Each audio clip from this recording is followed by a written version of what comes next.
sur notre thème, les esprits de la famille. Et depuis dimanche, nous sommes en train de voir beaucoup de choses. Et nous croyons que la parole de Dieu est la vérité. Et lorsque la vérité sort de la bouche de Dieu, elle vient pour nous affranchir. Elle vient pour nous libérer. Elle vient pour nous délivrer. Et nous avons pris comme exemple ou bien tas d'exemples la vie de Jacob. Jacob s'est retrouvé chez son oncle Laban. Et c'est 20 ans après que Jacob va sortir de là. Et dans ce texte-là, Dieu nous enseigne beaucoup de choses. Notre texte de base est dans Genèse chapitre 31, le verset. Donc le verset 30 à 32. Il est écrit: maintenant que tu es parti, parce que tu languissais après la maison de ton père, pourquoi as-tu dérobé mes dieux? Ça, c'est Laban qui est en train de parler à Jacob. Tu as eu une bonne idée d'aller chez ton père, c'est vrai. Mais pourquoi as-tu dérobé mes dieux? Les dieux ici sont les esprits. Donc Laban, qui est l'oncle de Jacob, avait des esprits. Les esprits de la famille. Jacob répondit et dit à Laban: j'avais de la crainte à la pensée que tu m'enlèverais peut-être tes filles. Donc celui ou la personne qui a des esprits de la famille, pour la plupart du temps, est influente. Elle s'impose. Même si c'est le dernier de la famille, si elle a des esprits, si elle connaît ou bien elle vit avec les sous la famille, cette personne va chercher à dominer les autres. Et nous voyons Jacob, pourtant il avait rencontré Dieu. Il a la relation avec Dieu. Il connaît la puissance de Dieu. Mais Jacob avait la crainte dans sa pensée que son nom pouvait l'enlever. Donc ses femmes. Et Jacob dit: mais périt celui auprès duquel tu trouveras tes dieux. En présence de nos frères, examine ce qui t'appartient chez moi et prends-le.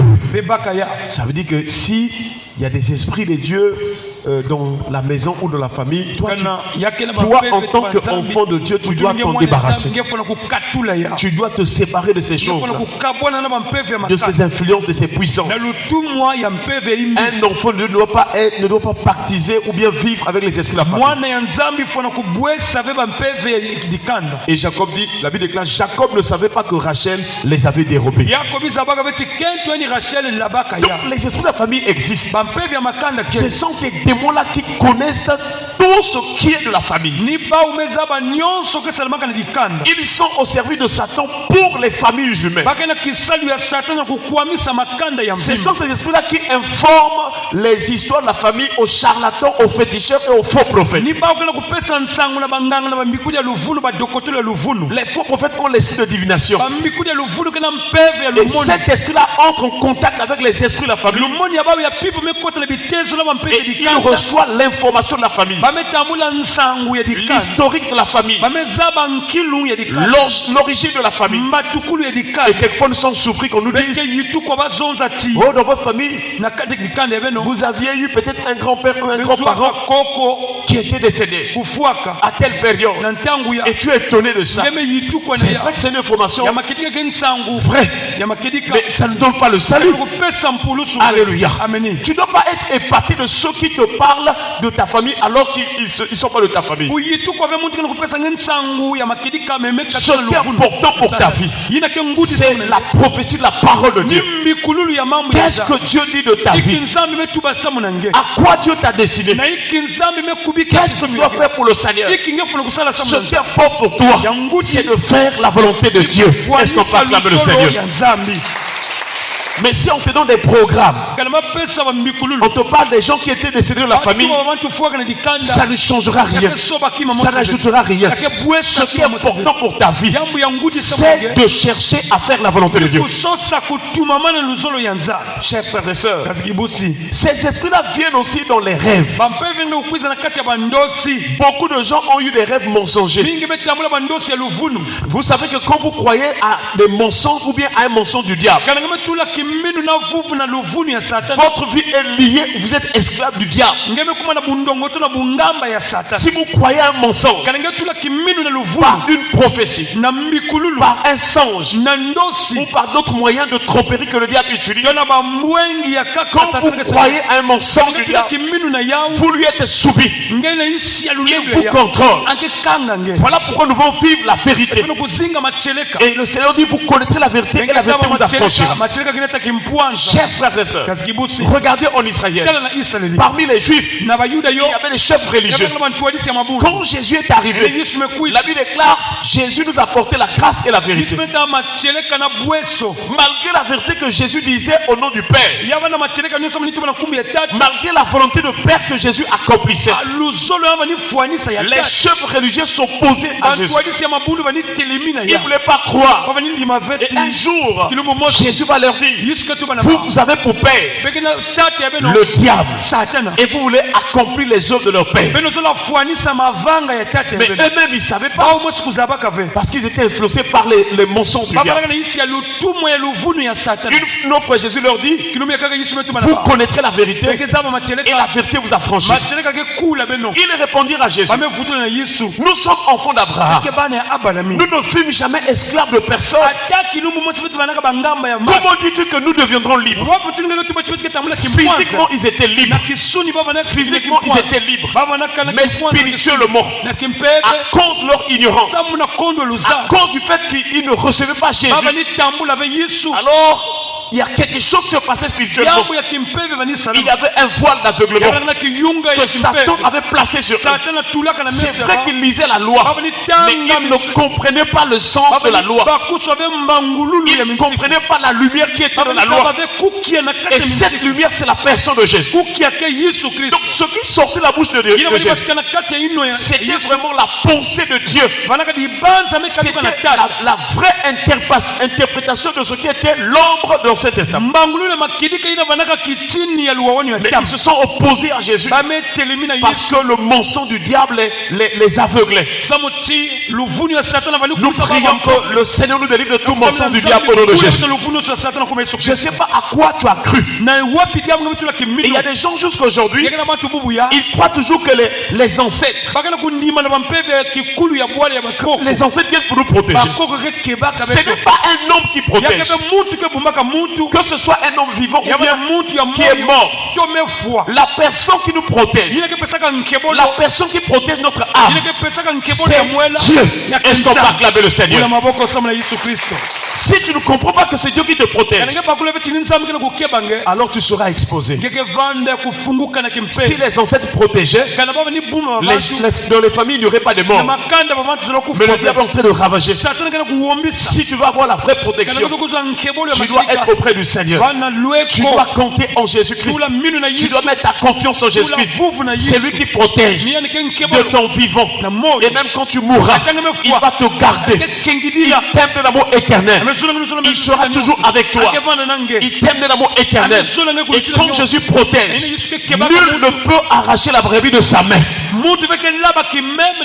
Que le Seigneur te protège au nom de Jésus. C'est pourquoi le psalmiste a dit, l'Éternel est ma lumière et mon salut. De qui aurais-je crainte? L'Éternel est le soutien de ma vie. De qui aurais-je peur? Quand les méchants s'avancent contre moi pour dévorer ma chair, ce sont mes ennemis et mes persécuteurs qui chancellent et tombent. Est-ce qu'on peut acclamer le Seigneur? Chers frères et sœurs, en Israël s'est passé beaucoup de choses, notamment du temps de Jérémie. Tout ça, ça vient des esprits. Nous sommes dans Jérémie chapitre 23, le verset 25. Nous avons dit que ces esprits de la famille travaillent aussi dans les songes. Il est écrit: j'ai entendu ce que disent les prophètes qui prophétisent en mon nom le mensonge.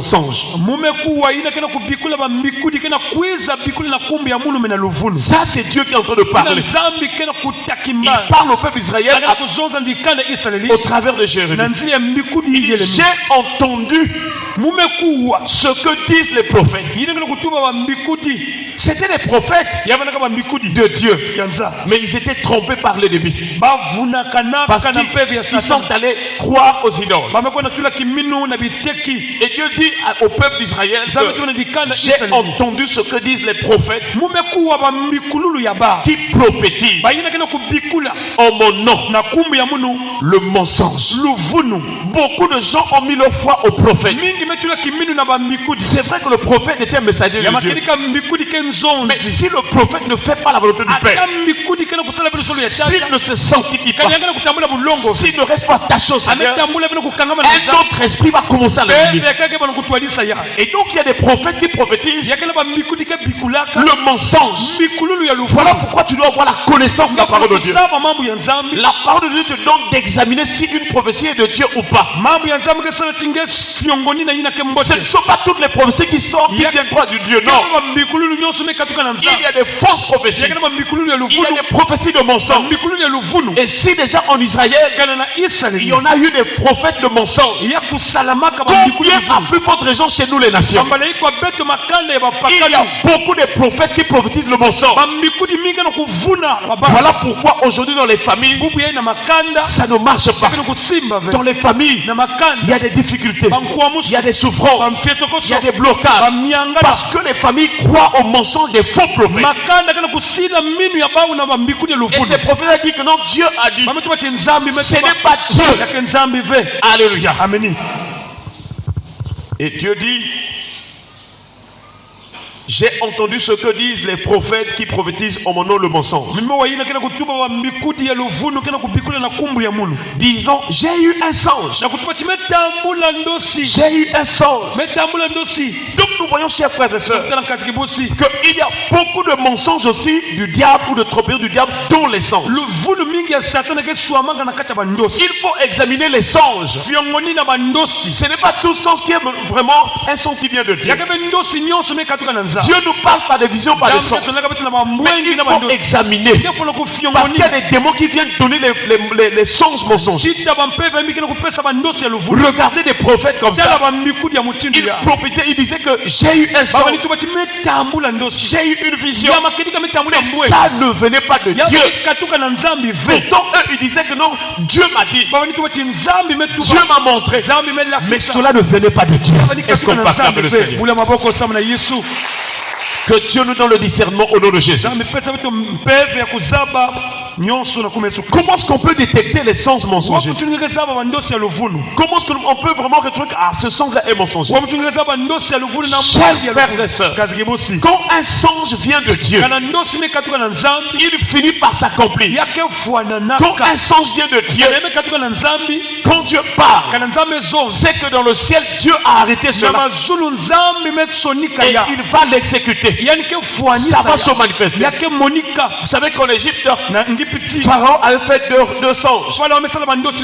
Et quand Joseph interprétait, il a dit à Pharaon, si le rêve a été répété 2 fois, si Pharaon a fait le songe 2 fois, c'est que la chose est arrêtée de la part de l'Éternel. Ce qui vient de Dieu est clair et il n'y a pas de contradiction. Quand tu vois qu'il y a un songe qui n'a ni tête ni queue, on ne comprend rien. Ça, ce sont des songes mensongers. Et aujourd'hui, beaucoup de gens font des songes mensongers. Chers frères et sœurs, parmi les types des songes mensongers, les songes qui ne s'accomplissent pas. Depuis que tu as fait le rêve, ça ne s'accomplit pas. Des années, rien. Alors que quand tu parles, si c'est une bénédiction, si c'est un avertissement, Dieu permettra des circonstances pour que tu te souviennes que ça, ce que je suis en train de vivre, c'est ce que Dieu m'avait parlé dans le sens. Alléluia. Amen. Les gens sont bourrés des sens mensongers. Rien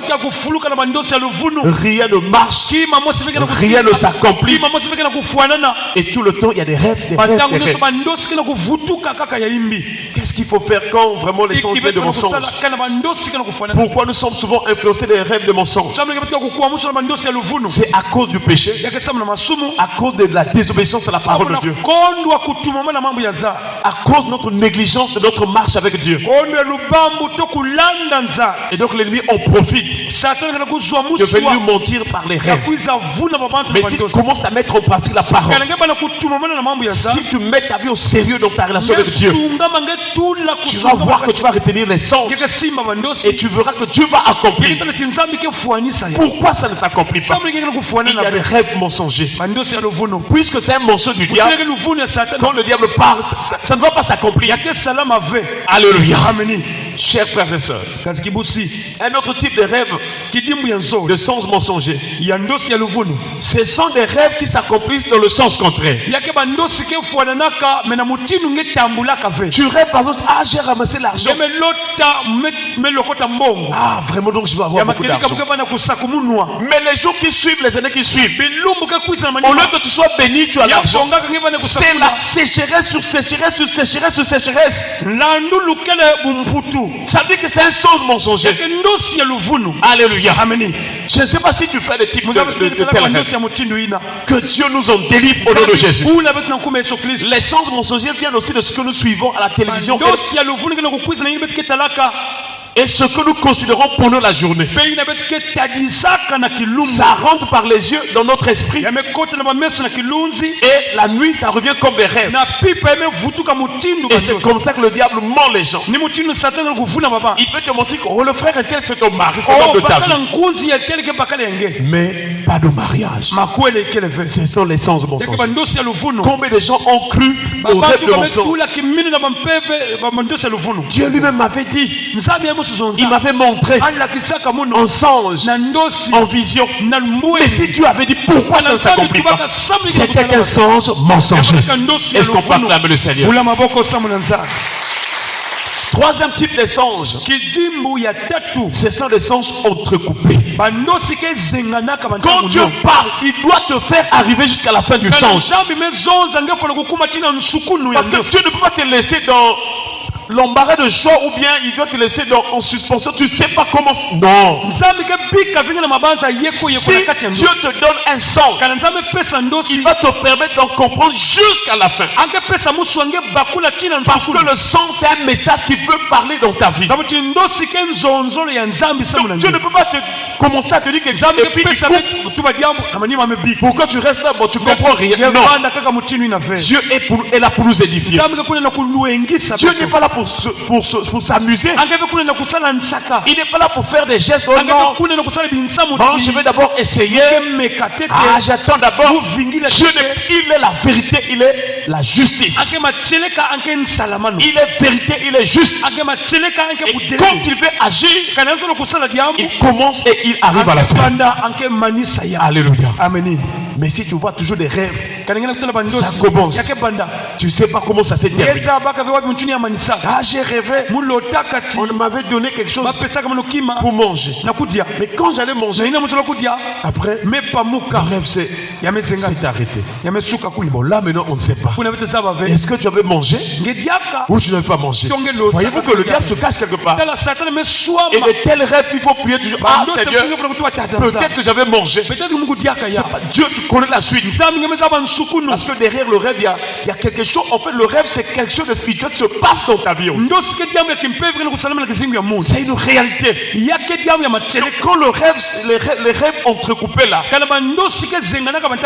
il faut prier parce que tu ne sais pas Qu'est-ce qui se passe dans la suite?